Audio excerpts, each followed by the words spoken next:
find them. So, basically, she finds this one evil, like, Hellwoke dude. There's one specific one, who's she doesn't know the goal of what he's doing. Like, she doesn't know his goal, but she's trying to, kill him before he reaches that because she knows that it's something bad, right? But the thing is, this character that she's trying to face is too much for her alone. She doesn't like fighting with other people, but she doesn't have a choice because either that or fail her mission. The thing is, the teammate that she has is that commander. And she believes that with the commander's help, she'll be able to take him out, right? Simple enough. However, the commander never told her, and what she doesn't know is that there's 20,000 Hellwoke bolting towards her and the commander in specific, because the commander couldn't choose to do his job and take out the Hellwoke that was around her. Now, here's the issue that comes to it. Is the commander the character who has a son, like kind of dead right now? I'm basically just calling the commander for simple sakes. Okay. But basically,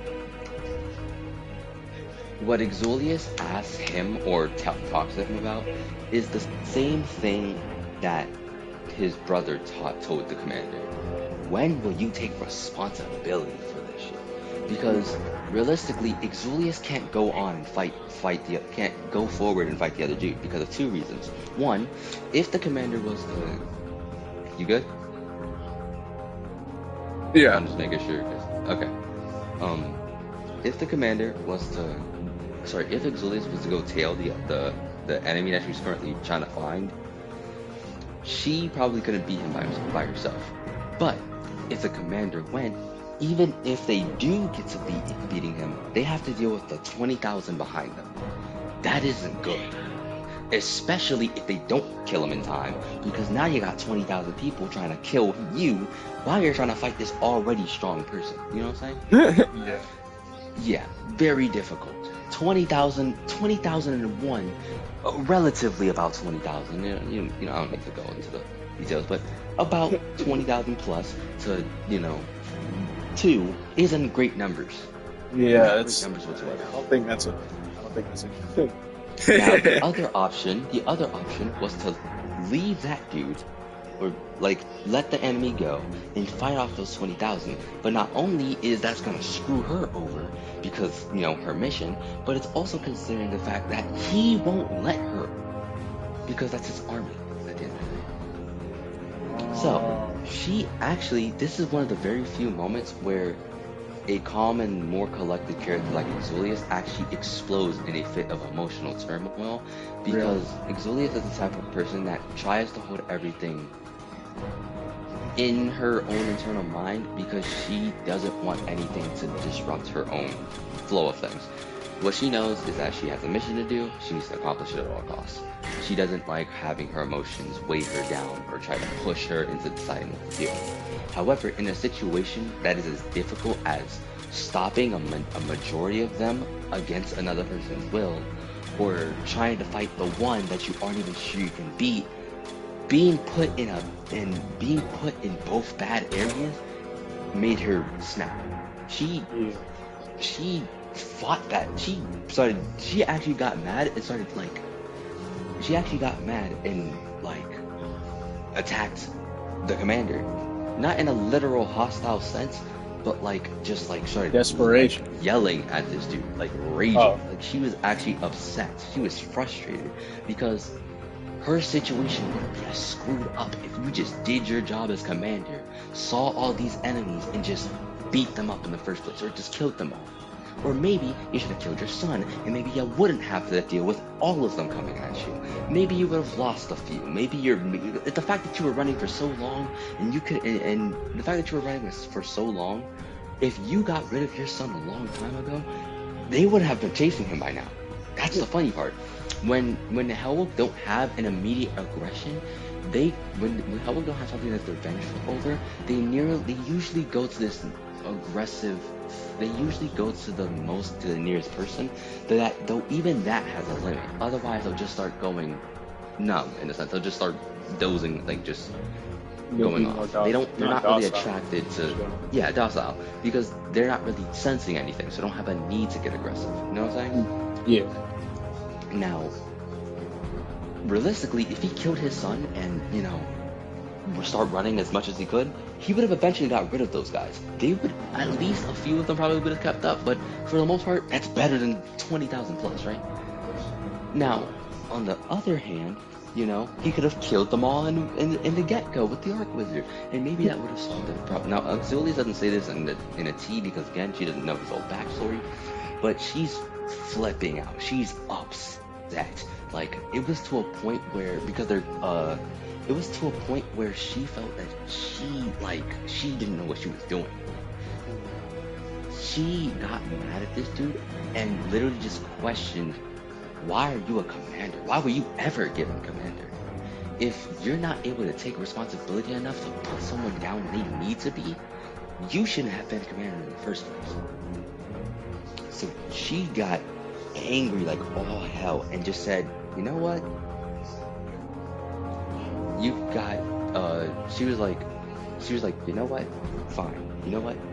You handle that. I'm tired of trying to speak you into doing something that you're not going to. So she ended up actually going off to fight him alone. She ended up losing him, unfortunately, so she didn't fight them, but she ended up finding another person that kind of helped her on a little side quest. On the other hand, he was forced to go back into running again, and of course, while also kind of being near Xulius sometimes, he's like, he had a lot to think about after that.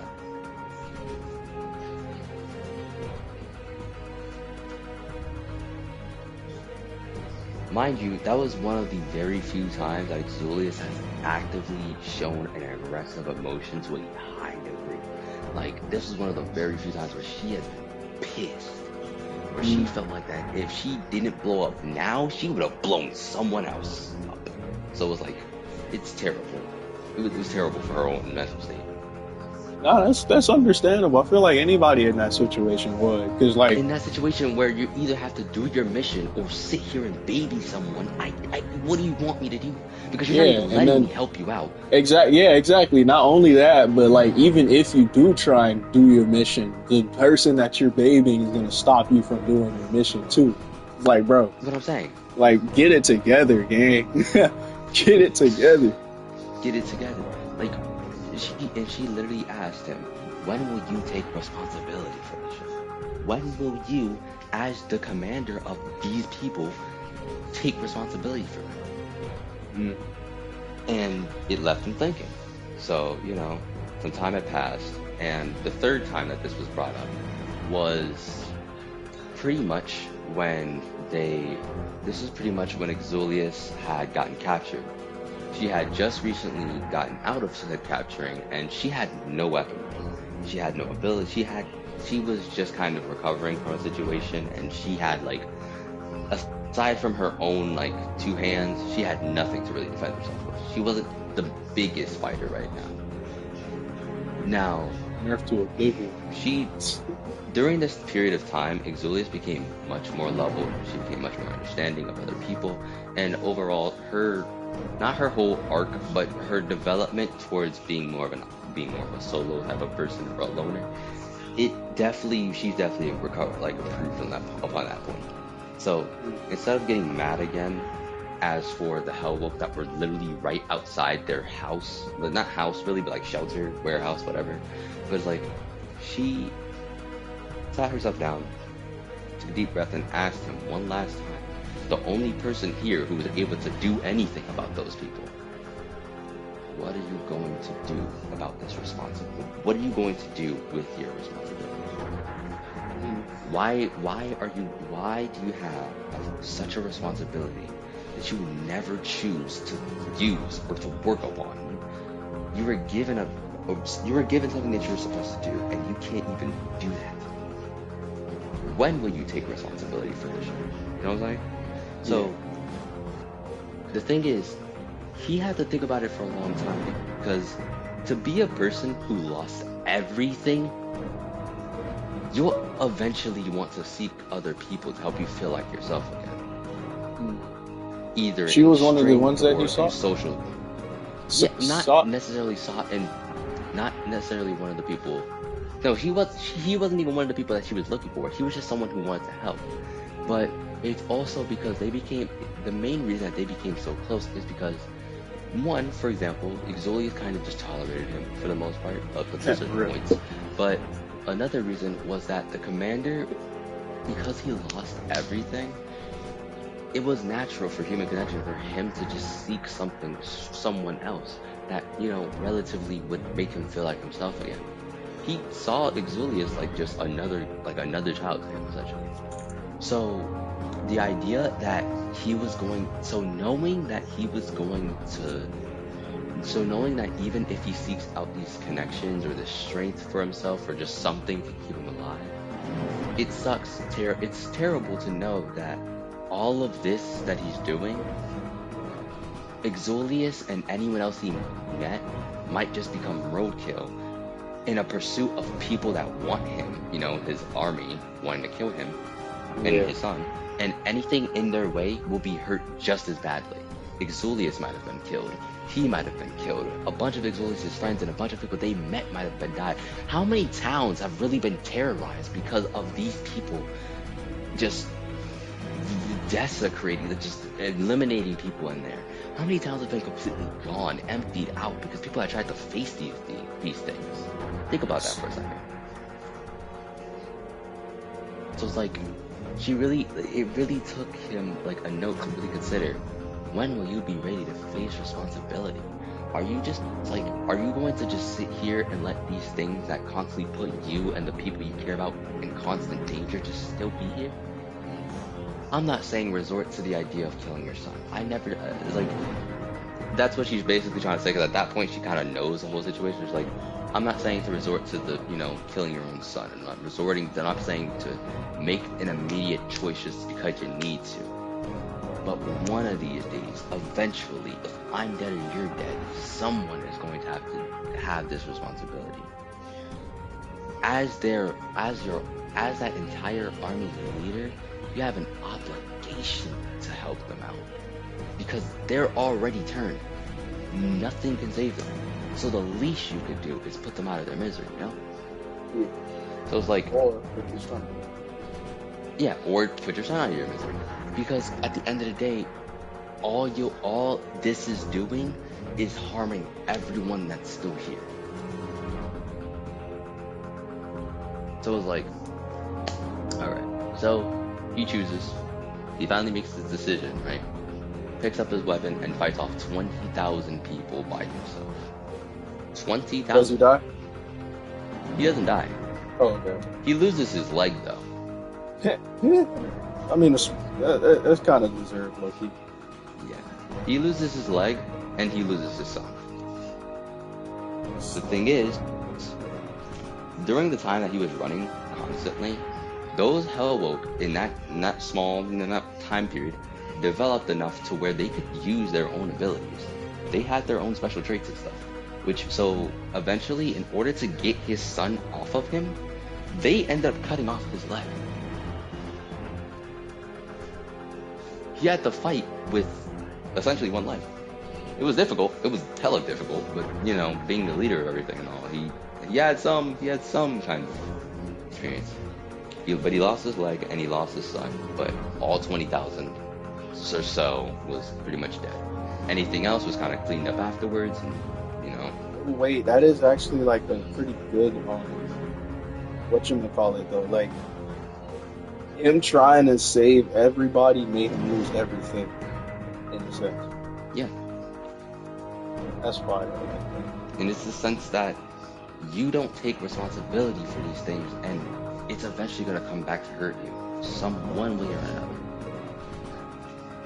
You had the chance to take responsibility a long time ago. At this point, can't do much.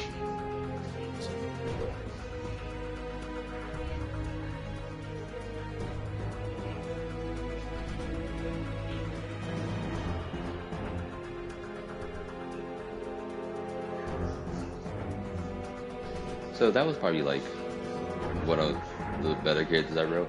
That was probably one of the better characters I wrote. Definitely was, gang. Man, I love that. I love that story. I love that. Because it was not only just a flaw for him, but his whole flaw affected other people. And I think that's probably like the greatest thing ever. Because I like in stories when characters have these situations or these feelings or these problems that affect other people. When they have these certain situations that they need to face or actually challenge in order for the rest of the character and the rest of the story to run a little bit smoother in terms of difficulty. Because a lot of things probably would have went better had he not had all those people on him, but now that he finally didn't, it saved a lot. But since you took so long to end up making this decision, you can't complain when the situation gets as dire as it did.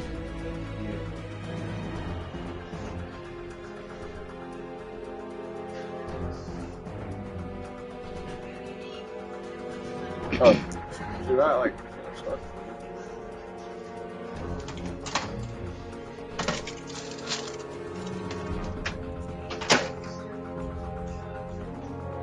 Jamie, so how was it? How was that? Oh, the art, that was top tier, bro.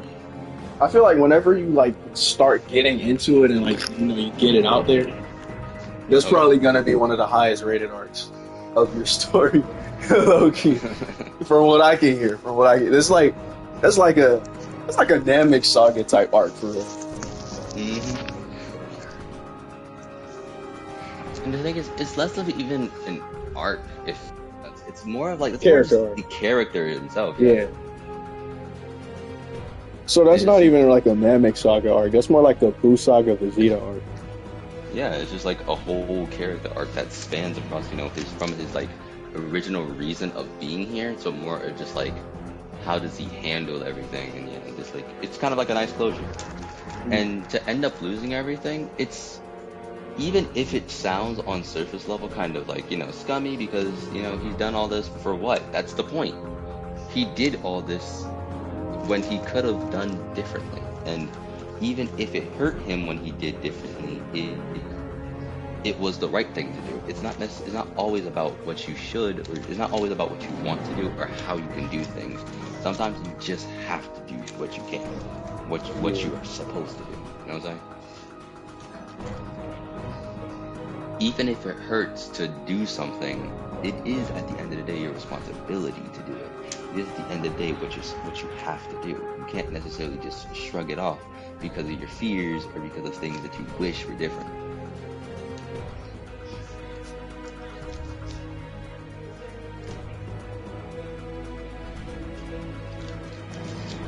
So that.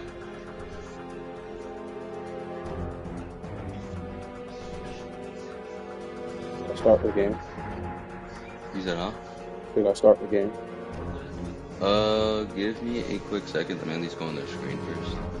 Alright, I'm gonna go and do something. Okay.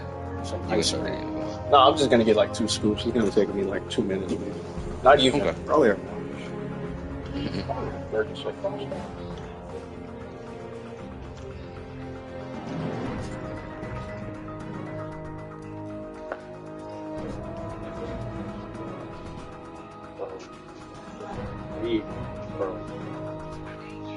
Whenever Jaden and Tyler have a hangout, bro, you need to go to somebody's house and get some burgers. You said what? I said whenever me, you, Tyler, and Jaden have a hangout, you need to go to one of our houses, get some burger ingredients, and let me make the burgers. Because I promise y'all, I make the meanest burgers. Damn. Oh, you definitely need to try that. Well, I made me some burgers yesterday. Them shits were diabolical, bro. And mind you, I'm missing some ingredients. So for it to be that good, yeah, that's what I did. And like for it to be that good without all of the ingredients in the burger, bro. Ooh. All right, tell me when to start.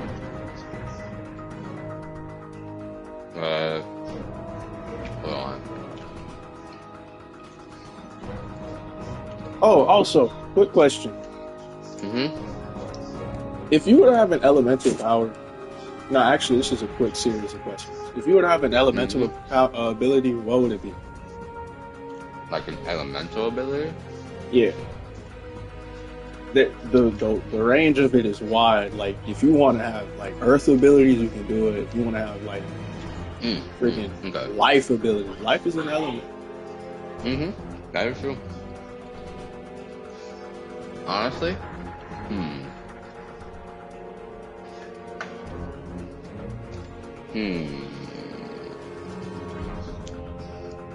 uh, I can go over like the different things that the elements in my story can do. Because like, Go ahead. okay, so really, it really depends. Like, what limits you is how creative and how like powerful you are with that element. Like, if you are, Yeah. if you have electricity, which is my ability, I'm so skilled with my electricity that I can literally create my own Wi-Fi signals. Like, if I start lagging in a video game, literally just emit my own Wi-Fi. Boom, do it. I can travel through, like, I can travel through cables. I can end up going into a video game, actually, which is another ability that one of my other characters have. Gavin's ability. He has the ability of any and all video games. And there's nobody who can interact with those video games aside from me, because I have electricity, so I can just go inside of it. There's water to where you can control blood, and it gets there's no one else who can get to Jaden, my brother Jaden, right? Yeah. He's the only one who can go this far, but water can go up to ice can go up to liquid nitrogen, and it gets to where he's so powerful that he can control the concept of freezing. So literally he can stop time. Dang. Fire. Anything with fire. Fire is so basic, it's kind of hard to make anything creative with it. It's just like you get so hot that... if you really think about it, yeah, you could do that to Supernova. You could take it from like Johnny Storms. Not Johnny Storms. Is that his name? Johnny Storm. Human Torch, yeah. Supernova. They literally explained it. You could legit burn the atmosphere, guy. I'm sorry. No, but it can go beyond that. To be fair, it can go from chemical reactions to even things as hot as stars. And if you can jump from heat that goes up to stars, that messes with the atmosphere. By technicality, you can also get to, the dying of stars because of how much heat it produces. It could produce the things that kind of blow up stars when stars kind of blow up near each other, that causes supernovas. Straight up supernovas. Those can release into straight up black holes. Those things can even relate. Those things can relate. What the and hell? It isn't just necessarily gravity. Those are just straight up reactions to these things. I didn't think that far. I just thought so I went up to supernovas, as in my fire character, the main fire character.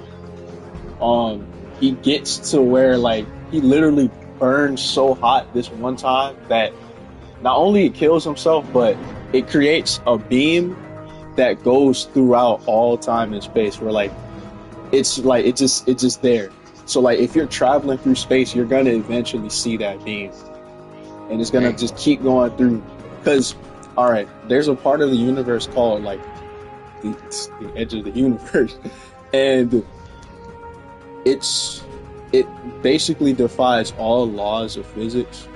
And if you go there, it's basically like going to the end of the map in Pac-Man, where you go there and you appear at the other side of the universe. And there's almost no other way to escape the universe unless you find some loophole to get out of that universe to go to another universe, which is That's how multiverse theory comes in. Mm-hmm. So whenever he burned that beam, and Yeah. he blasted it to where it hit the edge of the universe. Then it goes through out of the other end, and it just stays going in that same course over and over again until it burns that edge of the universe, rips a hole in that universe, and starts going across the cosmos. And that's how far he got. But I feel like that should also create a black hole on each end that it burned through because of what you just said. That's a really good idea. I think, ooh, that's a good idea. Wait. So, like, if you rip a hole in the edge of the universe, it should create a black hole or a wormhole. Ooh, You just gave me that idea. Wormhole would work, yeah. You just gave me that idea. That's so fire. But, okay, that's fire. Life, one of the most rare and powerful abilities is like the ability to create and control all life. So like, say you, like, this is the most basic way I could put it, but like, you get a tree, you can manipulate, basically like Hanami. Yeah. But I haven't fully written the way life is supposed to work because of how rare it is. I'm gonna go into that later. Destruction, basically combustion. Like, you can destroy anything that you need to destroy. You destroy it. It doesn't matter how you destroy it. You just destroy it. It's kind of like Hakai, but also freaking Bakugo, I guess. Darkness, Blackbeard, freaking light, Kizaru. But like, it's kind of okay. But here, also about the fire thing. Here, let me try and cover something. So something as simple as being able to control fire, right? Yes. Consider this for a second. Fire, in a sense, when it's heavily involved, can become like plasma. Plasma in general is really dangerous, which can go into star stuff. Then being able to, really manipulate like the heat of stars and stuff like that, you're able to manipulate the core of the sun.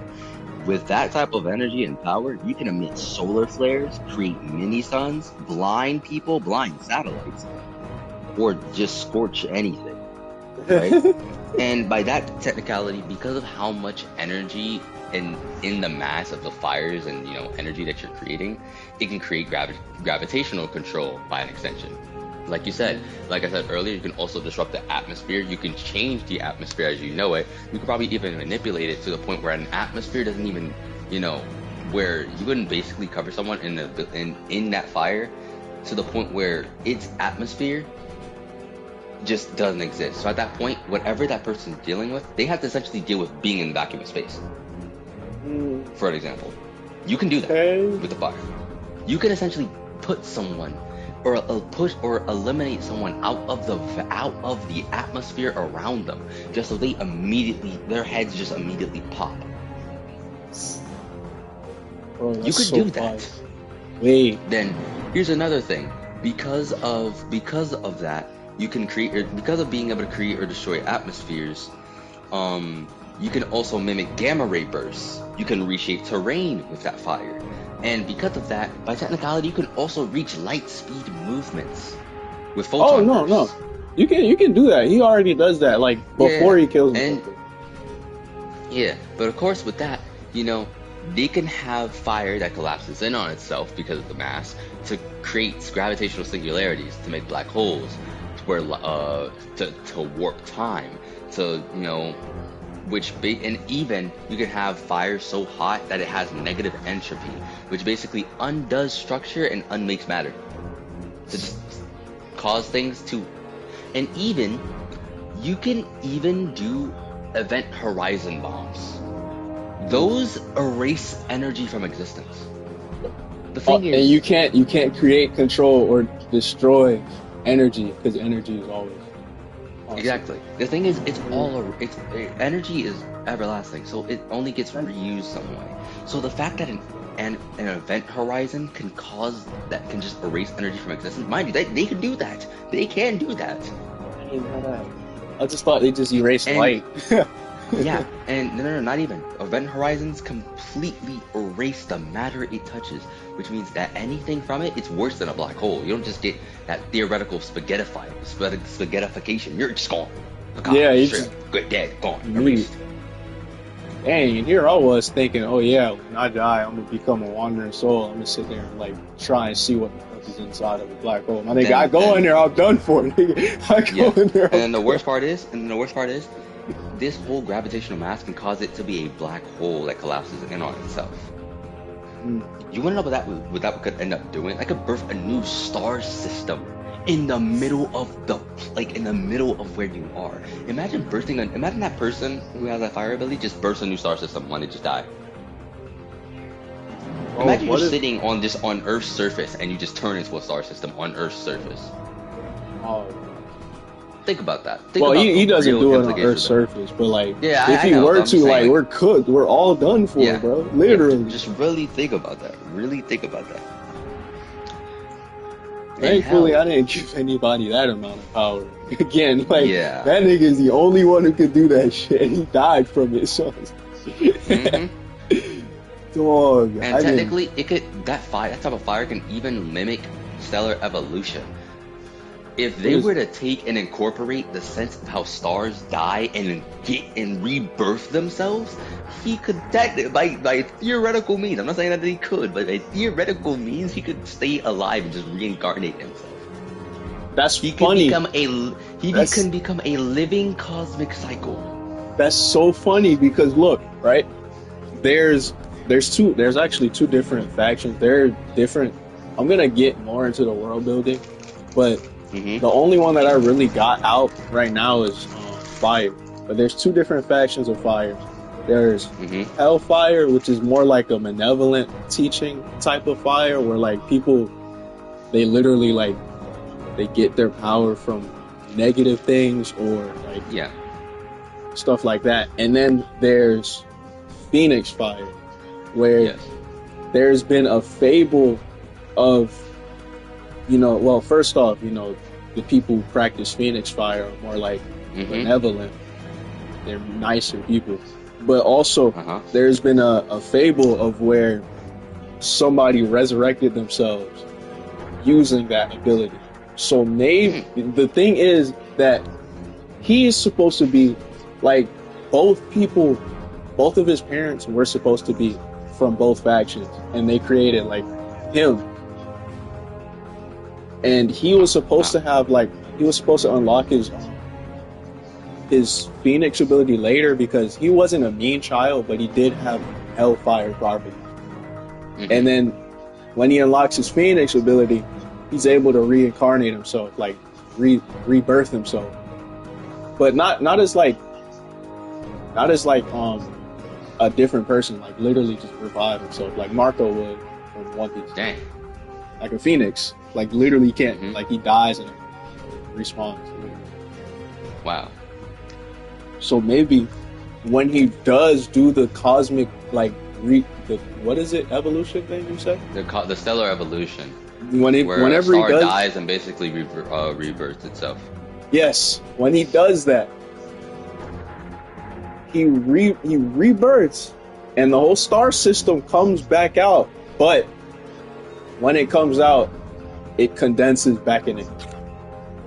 So now he's him with the power of what he just unlocked. Basically like a Zenkai piece, but he died instead of being near them. Does that sound like a good idea? Yeah, honestly, that's pretty nice. That's pretty nice. Another thing I also wanted to mention. When a star, even then, when something as hot as a star dies, remember, it turns into clouds of gas, dust, nebulae, and or nebulae. So technically, by technicality, you could also have him manipulate nebulas, which are, oh my days. Oh no, you can create those. Yeah, and those, with the dense, the nuclear fusion, all that stuff, making his own stars with that type of heat. That crazy. Yeah. He can do all that. I just never got to the freaking theoretical type stuff with it. Like I didn't even Yeah. research fire like that. Be so for real. I got like as far as the stars, and I'm like, all right, cool. This is strong enough. Honestly, that's just honestly, I really need to like work on my story more. But I'm not gonna lie, have so many stories that I just like I want to work on, but I just like oh my days, I just like I haven't been up on, and it's mainly because okay, the thing is, I even have it like planned out on a little list. Hold on, if I go to it, my days, if I go to it. Okay, yeah. I have five whole stories. Yeah, I have five stories. Yeah. You want to hear all What? these? Yeah. I'm sorry. Go Freaking on. okay. I have parasitism, which is the main story that I told you about with Exilius and all that. I have prosperity, which is another story that I have that it's heavily worked on. Now I gotta work on that. Then there's Dragon Ball Cruelty, and then Dragon Ball Relapse, which are two Dragon Ball? stories that take place in like the same. Yeah, it's a Dragon Ball story, but they're both Dragon Ball stories. They're just simple ones. Like, how But about I think Dragon Ball. I'm sorry. Hmm. I was just gonna say like work on your original story before you work on Yeah, like no. I'm working on my original story before I work on anything. okay. That's a no-brainer. It's just that the Dragon Ball Relapse story might be one of like one of my more interesting plots of stories because I already have the plot for that one at least. It's literally okay. So literally, it's just this. There's this very ancient like race that ended up getting basically genocided by by another race in like a race war kind of, and basically there was only one sole survivor out of everything, right? So he used the Super Dragon Balls to basically make it so that entire thing. It's cool. Don't worry. I'm here. Don't worry. I made it so this entire of history of events never happened. However, that disrupted a major time event because of what he did eventually kind of spelled the end of the universe. So he was meant to go back in time and recreate every single major and minor event for years on end in order to bring everything back to normal. It's kind of cool because So he kind of just plays a part in his own race's demise. so he kind of just made Goku and Vegeta cease to exist. No. See, the thing is, it's not even in the canon story. These are just Oh. these are original things. Goku and Vegeta Oh. doesn't exist here. The Saiyans Okay. do, and they do, but not in that specific story. That's Dragon Ball Relapse. Cruelty is the one that actually has more of the Saiyans and stuff, so it's still not Goku and Vegeta. I don't like including canon characters in stories. Okay, fair. That's understandable. I But mean, that is on yeah. separate Dragon Ball. All right. I'm like, well, we were talking so much in this. I feel so dedicated to draw. Not draw, write again. You should, bro. I want to take a break and just write, bro. I need to go like to you. Do you want to like now? Honestly, yeah. Because honestly, to be fair, we finished the whole. Oh, get off of me! Be good, Captain. Oh, I Why'd didn't you even just know. shoot him with that? I didn't know. He just taped it. What the heck? But like, if you want to take a break and to write it, like I wouldn't mind it. Their sights locked on us. Only if you want to chill. Yeah, fair. I finally get a sniper. Yes. Oh, these are new yeah. Let's definitely take a break. All right, let's definitely take a break. All right, go ahead and end the session real quick. Go ahead and end the session. First, boom, I'm gonna stop. You know, he was about to blow his phone. Boom. Boom. All right. But what was I gonna say? Okay, yeah, I'm not gonna touch my Dragon Ball stories yet. I have them all like set up. That was the thing. That's probably the greatest thing about the Dragon